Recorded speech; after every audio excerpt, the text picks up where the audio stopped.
On Christmas Day, 48 Texas prisoners at the Allred unit in North Texas refused to take their meals in protest of conditions there at the prison. The hunger strike, which lasted for 10 days, was related to the inmates' complaints about conditions, including recreational time, food portions, and food temperature. Those complaints come to us from Texas Department of Criminal Justice Public Information Officer Robert C. Hurst, who was quoted in the Houston Chronicle and several other media sources this week. We haven't heard directly from the prisoners who are on hunger strike, and Texas prison regulations make it difficult to interview prisoners when stories like this happen. For instance, the hunger strike began on Christmas Day but wasn't widely reported until December 30th. To interview a prisoner, media outlets have to submit requests in writing to TDJC at least 3 days in advance. On January 3rd, 10 days after the hunger strike started, it was reported that the 37 remaining protesting prisoners accepted food. All of the prisoners who participated in the hunger strike are in what prison officials call administrative segregation.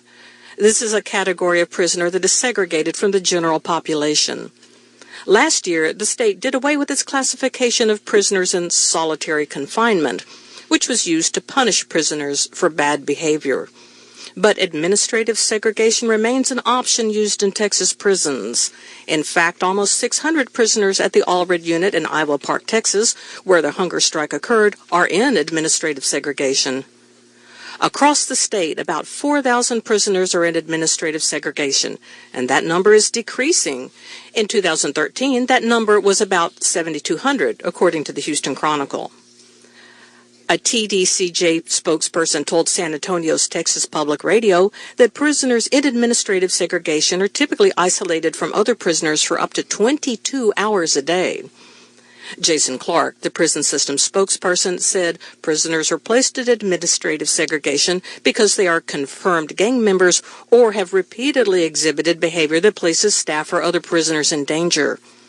Meanwhile, the Texas Tribune reported on Wednesday that more than 30 Texas prisons lack adequate heating to protect prisoners from this week's sub-freezing temperatures.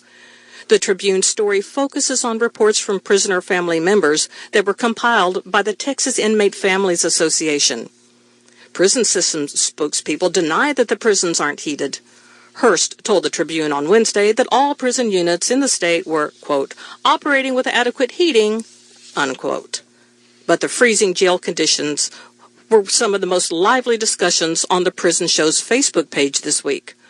On the Facebook page, fans reported that there was a lack of adequate heating at the Terrell unit, the Polunsky unit, the Ferguson unit, and the Ramsey unit.